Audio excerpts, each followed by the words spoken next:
जय हिंद मेरे प्यारे साथियों। उम्मीद है कि आप बेहतर होंगे, अच्छे होंगे। मैं हूं आपका अभिषेक और आप देखना शुरू कर चुके हैं टीचिंग बाय एमडी क्लासेस का प्लेटफॉर्म। दोस्तों, आपको पूरा वीडियो देखना है और एक व्यवस्थित और एक तरह से सुगठित जानकारी मिलने वाली है बिहार शिक्षक भर्ती के ऊपर, जैसा कि आपने थंबनेल पे देखा होगा।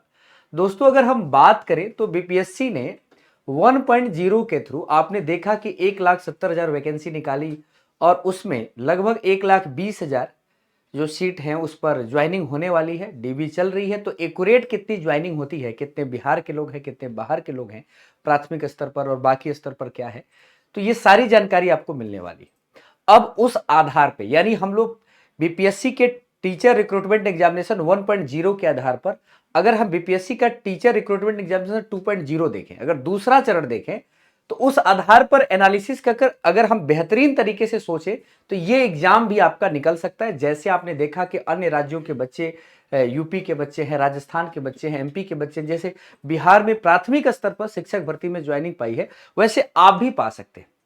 तो आइए बात करते हैं कि ये दूसरे चरण के बारे में क्या जानकारी साझा हुई है। जैसा कि आप जानते हैं, ये आप देख ही चुके हैं कि आवश्यक सूचना यानी बिहार लोक सेवा आयोग ने दूसरी अध्यापक नियुक्ति के लिए, और आप जानते हैं कि जो पिछड़ा वर्ग के लिए प्रिंसिपल की जो वैकेंसी आई है, दोनों के बारे में एक सूचना दी हुई है, जिसमें कहा है कि इस बार हम जो वैकेंसी फिल करने जा रहे हैं ये 6 to 8 यानी मध्य विद्यालय के शिक्षकों के लिए है, 9-10 यानी माध्यमिक विद्यालयों के शिक्षक के लिए है यानी हाई स्कूल स्तर, और 11-12 यानी उच्च माध्यमिक विद्यालय के लिए है। यानी 6 to 8, 9 to 10 और 11 to 12। तो किसी भी तरीके से बीएड वाले निराश नहीं होंगे और बीटीसी वाले भी निराश नहीं होंगे, डीएलएड वाले भी, कि उनके पास मौका नहीं है। इस बार 6 to 8 जो वर्ग है उसमें दोनों लोगों के लिए मौका मिला हुआ है। अगर आप सीटेट का पेपर 2 पास किए हैं या अगर आपने बिहार टेट का पेपर 2 पास किया तो आपको 6 to 8 में मौका मिलेगा। या अभी जो एग्जाम का रिजल्ट आया था एस्टेट पेपर 1 और पेपर 2 का, पेपर 1 था 9-10 के लिए और पेपर 2 था 11-12 के लिए, जिसका निकला होगा वो इस वैकेंसी के लिए पूरी तरह से एलिजिबल है। आइए इसकी बात को आगे लेकर चलते हैं। अगर आप ये वीडियो यहां तक देखते आए हैं तो आपको बता दें कि इस पूरे वीडियो में 6 to 8 की तैयारी कैसे करें और हमारा अप्रोच क्या होना चाहिए, तैयारी का हमारा एक मानदंड क्या होना चाहिए, इसके बारे में हम लोग बात करेंगे।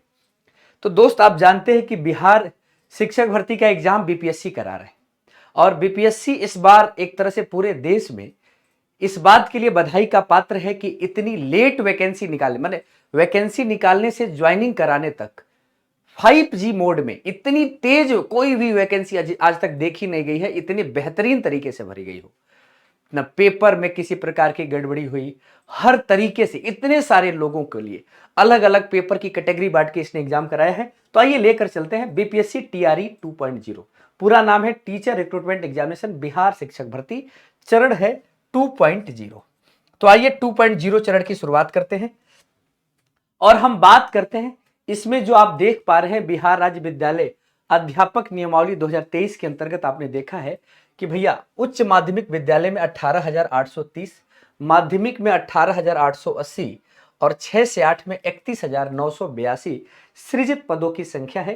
तो आप देख सकते हैं एक तरह से इतने सारे संख्या में पद है, 31,000 31,000 मतलब पदों की संख्या इतनी सारी, आपको तो एक ही लेना है। आइए देखते हैं ये पदों की संख्या है। दोस्त, अगर आप एस्टेट पेपर 1 पास किए हुए होंगे, एस्टेट पेपर 1 बिहार का एस्टेट पेपर 1 पास किए होंगे तो ही आप 9-10 की वैकेंसी को दे सकते हैं। अगर आपने एस्टेट पेपर 2 पास किया होगा तो आप लोग ये 11-12 का पेपर दे सकते हैं। लेकिन जो लोग सीटेट वाले हैं पूरे देश के, उनके लिए ये वाली वैकेंसी में मौका है 6 to 8 में मध्य विद्यालय के शिक्षक बनने के लिए। कितनी सारी सीटें, 31,982। अभी इस पर पूरा डिटेल और आना तय है, तो देखिएगा आने वाला ही है। तो 6 to 8 में शिक्षक भर्ती जो मध्य विद्यालय में शिक्षक भर्ती होने वाली है, इसके बारे में अगर हम बात करते हैं तो आखिरकार पद इतना है तो योग्यता क्या होनी चाहिए। तो हमारे पास सीटेट पेपर 2 का सर्टिफिकेट होना चाहिए या बीटेट पेपर 2 का होना चाहिए। बीटेट जो बिहार कराता है बिहार टेट, और सीटेट तो बिहार टेट हुए काफी दिन हो गए, अभी एस्टेट का पेपर हुआ था। अगर आप देखें इसमें अगर आपके जनरल के नंबर 90 है, ओबीसी के 82 और SC ST के 82 है तो आप क्वालिफाई हैं सीटेट में। लेकिन एक बात बता दूं कि बहुत सारे लोग जानते हैं कि डीएसएसबी में दिल्ली में जो पेपर होते हैं वहां पर जो ओबीसी और एससी एसटी, दूसरे राज्य के ओबीसी एससी एसटी, उनको कम से कम 90 नंबर लाना होता है, तो वो छट जाते हैं। तो जाहिर सी बात है यहां पर ऐसा नहीं हुआ। यहां पर जो आप लेकर आए हैं, जो आपके पास सर्टिफिकेट है, उसी हिसाब से जिन्होंने एससी एसटी में 82 पाया है, ओबीसी में 85 87 पाया है, उनको क्वालिफाई मान लिया गया है, डीबी में उनको हटाया नहीं गया है। तो एक तरह से अच्छा मौका है, जिनके नंबर कम है उनको भी यहां पर मौका है। शैक्षणिक योग्यता आपकी ग्रेजुएशन होना चाहिए और बीएड या डीएलएड होना चाहिए। यानी अगर आप डीएलएड किए हैं तो यहां पर मौका है। डीएलएड अपेयरिंग में है या ग्रेजुएशन अपेयरिंग में है, डीएलएड पहले से, देखिए डीएलएड उसके पहले तो होता नहीं है, तो पीजी जिन लोगों का अधूरा रहता है उन लोगों के पास ऐसा होता है। बीएड या डीएलएड की डिग्री होनी चाहिए, स्नातक प्लस बीएड या डीएलएड की डिग्री, दोनों में या है, आर लगा हुआ है।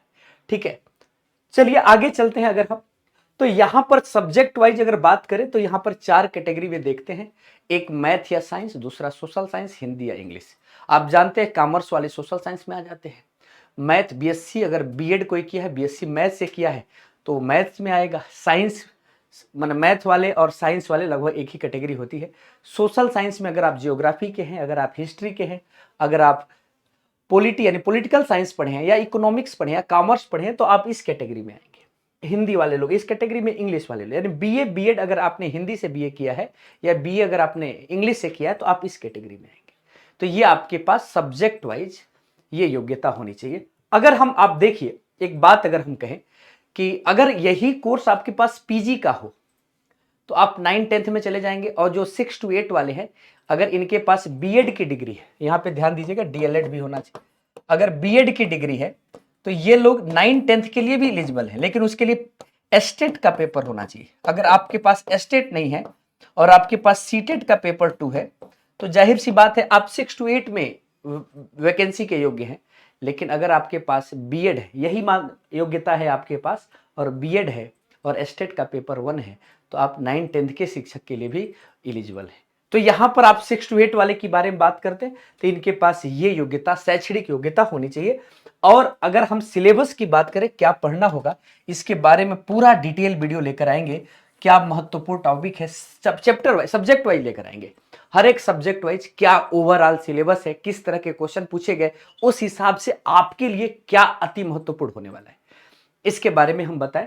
तो इसके लिए डिटेल वीडियो देखा जाएगा। आज के वीडियो में हम एग्जाम पैटर्न देखते हैं। सबसे पहले अगर आप बिहार शिक्षक भर्ती के दूसरे चरण में 6 to 8 टीचर भर्ती के लिए तैयारी कर रहे हैं तो आपको बता दें कि इस पेपर की तैयारी आपको नहीं करनी है। ये लैंग्वेज है जो केवल क्वालिफाइंग है, इसको बस क्वालिफाई करना है। क्वालिफाइंग है, 30% लाना, ये सब लोग ला देंगे। पेपर मॉडरेट होता है, हिंदी भाषी देश के लोग हैं, 75 क्वेश्चन हिंदी के, 25 क्वेश्चन इंग्लिश के, 30 नंबर लाना है। जाहिर सी बात है आप यहां से ला देंगे। लेकिन जब हम बात करें पेपर 2 की, तो पेपर 2 जो सब्जेक्ट है जिसमें विषय है, पेपर 2 की बात करें, एग्जाम पैटर्न क्या होगा पेपर 2 का, तो पेपर 2 दूसरे दिन होगा। पेपर 1 भाषा दूसरे दिन होती है। पेपर 2 में अगर हम बात करें, ये तो आपने देखा पेपर 1 की बात, लेकिन जब पेपर 2 की बात करते हैं तो इसके 2 भाग हैं।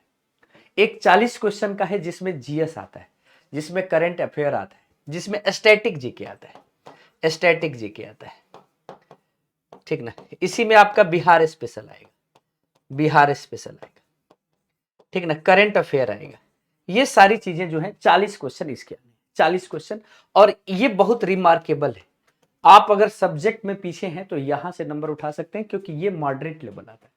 तो इसका लेवल जो है नॉर्मल लेवल है, मॉडरेट लेवल है, तो ये आपके लिए बेहतर होता है। अब ये आपका 80 क्वेश्चन का सब्जेक्ट है। अगर आप जिस सब्जेक्ट के हैं उस हिसाब से आपके सब्जेक्ट के क्वेश्चन यहां पर पूछे जाएंगे, और इसकी संख्या 80 होगी। अगर हम बात करें पिछली वैकेंसी के आधार पे, 9-10 की वैकेंसी के आधार पे मैं बोल रहा हूं 6 to 8 के लिए, तो आप जानते हैं कि यहां पर जो जनरल का कट ऑफ गया है, जनरल का वो लगभग 50 से लेकर सबसे ज्यादा 70 नंबर तक गया है, 73 नंबर तक सोशल साइंस में गया हुआ है जनरल के लिए। ओबीसी के लिए आपका और कम गया है।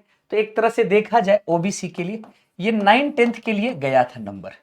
ओबीसी के लिए अगर हम बात करें तो यहाँ पर यही मार्क्स रहा है, किसी विषय में 50 रहा है और यहाँ पर ये 65-70 तक रहा है। तो मेरा आपसे ये कहना है कि ये मार्क्स जो है अगर अगले एग्जाम में आप जाएंगे तो इस 40 में से आप, अगर हम देखें तो इस 40 में से अगर आपको यहाँ पे 30 प्लस इजिली आप थोड़ा मेहनत करके ला सकते हैं, लेकिन यहां पे आपको एफर्ट करना पड़ेगा और यहां से आपको अपने नंबर बढ़ाने पड़ेंगे। यानी 30 नंबर भी यहां से ला दिए ना तो आपको यहां पर ये 50 और 73 का आप टारगेट छोड़ दीजिए, क्योंकि दूसरा चरण है तो अब नंबर जो है 80 जाएगा। अब आपको टारगेट लेके जाना है 80 प्लस का। अगर आप 90 लेकर आते हैं तो आप श्योर आपका सिलेक्शन है, क्लियर है। लेकिन 80 लेके आते हैं तो भी आप सिलेक्ट है, क्योंकि 80 नंबर बहुत होता है। बिहार का पेपर का लेवल होता है, पेपर में क्वेश्चन बनाए जाते हैं, ऐसा नहीं है दूसरे राज्यों की तरह के क्वेश्चन कहीं से उठा के दे दिए जाए। यहां पे बैठते हैं लोग, रिसर्च करते हैं, बीटीएल बनाते हैं, 2 ग्राफ पैराग्राफ को मिला मिला के क्वेश्चन बनाते हैं, तो पेपर का एक स्टैंडर्ड बनता है। तो एक हर हिसाब से देखा जाए तो यहां पर पेपर का एक मानक है। तो आपको बेहतरीन तरीके से तैयारी करनी पड़ेगी, अपने सब्जेक्ट पर पूरी तरह से पकड़ बनाना पड़ेगा। और अगर पूरे सब्जेक्ट पे पकड़ नहीं भी है तो आपको अपने सब्जेक्ट में से मोस्ट इंपॉर्टेंट टॉपिक्स ढूंढने पड़ेंगे और सबसे पहले उस महत्वपूर्ण टॉपिक पे आपको अपनी पकड़ बनानी पड़ेगी। अगर आप ये कर ले गए, अगर आपके 5 टॉपिक छूट भी रहे, अगर आप 70-80% अपना सिलेबस, मेजर सिलेबस कवर कर रहे हैं, उसको बार बार रिवीजन कर रहे हैं, प्रैक्टिस कर रहे हैं, तो आप बिल्कुल बेहतर कर सकते हैं। और ये टीचिंग बाय एमडी क्लासेस का प्लेटफॉर्म 6 to 8 की वैकेंसी के लिए, 6 to 8 की वैकेंसी के लिए आपसे एक वादा करता है कि पूरी तैयारी कराएगा। इसके लिए सबसे शानदार आपके लिए जनरल स्टडीज के टीचर की टीम लेकर आएगा। इसके अलावा साइंस के लिए मैं हूं, ईवीएस पर्यावरण मैं ही पढ़ाऊंगा, मैथ आप देखेंगे एकदम विषय स्पेशलिस्ट के साथ आप। इसके अलावा अगर इंग्लिश की बात करें, इंग्लिश में भी आपको एक जल्दी आपको पूरी टीम के साथ हम मिलवाने वाले हैं। पूरी टीम आप देखेंगे, पूरी टीम आपके साथ होगी और उसी के साथ हम लोग इस पूरी तैयारी को लेकर चलेंगे, मंजिल तक लेकर चलना है। अगर एक बार मौका मिला है तो पूरा दम लगा देंगे, पूरी एनर्जी के साथ सिलेक्शन लेना है। तो ये 40 क्वेश्चन और 80 क्वेश्चन यानी टोटल 120 क्वेश्चन, यही आपका आपके रात दिन नींद जो सपने हैं वो इसी 120 क्वेश्चन के लिए बने कि कैसा क्वेश्चन आपके सब्जेक्ट से आएगा, क्योंकि आपका पेपर निर्धारित है दिसंबर में होने वाला है 7 से 10 के बीच में। तो जाहिर सी बात है आपके अंदर एक हलचल मची होगी कि इतने कम दिनों में तैयारी कैसे करें। तो इतने कम दिनों में संपूर्ण सिलेबस तो नहीं पढ़ सकते, लेकिन जितना भी पढ़ सकते हैं उसका तरीका हम बताएंगे, हम आपके साथ हैं, आपको घबराने की बात नहीं है। दूसरी बात अगर हम बात करें निगेटिव मार्किंग की, तो निगेटिव मार्किंग की बात आप जानते हैं, निगेटिव मार्किंग के बारे में ये आयोग के संज्ञान पर, क्योंकि पिछली बार आप जानते, पिछली बार निगेटिव मार्किंग थी, लेकिन एग्जाम से पहले आयोग ने दिशा निर्देश दिया कि भैया निगेटिव मार्किंग हटा ली जाएगी। तभी समझ में आ गया था कि पेपर कठिन आने वाला है, और हुआ भी, ऐसा हुआ भी। लोगों ने कहा कि पेपर, क्योंकि उन्होंने ऐसा पेपर देखा नहीं था। हर राज्यों में पेपर आसान लेवल के होते थे, ऐसे क्वेश्चन होते थे जो पढ़े पढ़ाए आते थे, रिपीटेड क्वेश्चन होते, यहाँ पे क्वेश्चन बनाए हुए मिले। तो बिहार शिक्षक भर्ती के सेकंड चरण में मैं आपसे एक वादा कर रहा हूं कि शिक्षक बनने के लिए टीचिंग बाय एमडी क्लासेस का चैनल जो है आपके लिए पूरी टीम के साथ सोमवार मंगलवार के मध्य जल्दी ही आपके लिए पूरी टीम लेकर, पूरी एनर्जी लेकर आपके सामने हाजिर होने वाला है। तो आप भी अगर इस चैनल पे नए हैं और वीडियो को यहां तक देखा है, अगर वीडियो आपको पसंद आया हो तो एक बार लाइक जरूर कीजिएगा। और संपूर्ण तैयारी के लिए विषयवार महत्वपूर्ण, अति महत्वपूर्ण तरीका, उसके ट्रिक, उसके अप्रोच क्या होंगे, उसके पढ़ने के सोर्स क्या होंगे, इन सभी के साथ हम आपसे मिल रहे होंगे।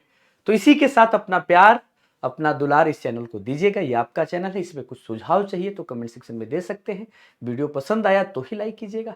मुलाकात होगी फिर अगले वीडियो में। जय हिंद मेरे प्यारे साथियों, दोबारा मुलाकात।